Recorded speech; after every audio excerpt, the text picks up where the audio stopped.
I mean, when you're comparing it to, a stable coin on another network, I think the biggest, drawback is that they're not decentralized.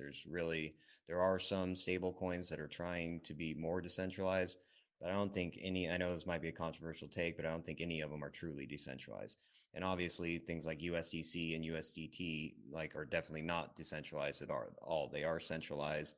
They do work with authorities. They do, they're just not decentralized at all. They're backed by government. They're essentially just a way to spread dollar dominance. They're backed by government debt. They're fully transparent. You can track and trace them anywhere. The funds can be frozen, the funds can be seized, they can be destroyed.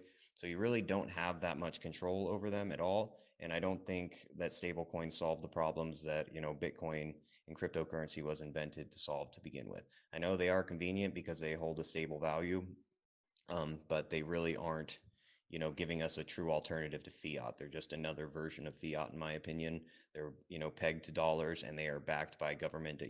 USDC, Circle, and Tether. They're both buying U.S. Treasuries, and that's how, that's what they're backed by. So they're essentially backed by the same thing as the U.S. dollar. They're backed by debt, and this doesn't solve the issue of, creating alternatives to fiat money that we have control over, that can't be stopped by anybody or even corrupt governments. I know a lot of these crypto companies, they like to comply with, the US government and their regulations and stuff like that, which is fine, but at some point you're like, where's the line drawn? Who decides, who makes those rules? Like if Iran tomorrow issued a sanction list, is USDC or Tether, are they going to honor their sanction list?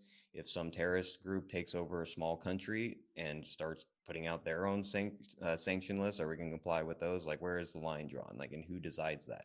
So we believe it's better to not give anyone that power and have truly decentralized networks. So even though it does seem like, maybe some Western governments may be using it honestly, just trying to stop terrorism, terrorism funds from flowing, or drug money or something like that, you have to ask yourself, at what cost are they doing that? Because and who draws that line? Who gets to decide who gets to use the network and who doesn't?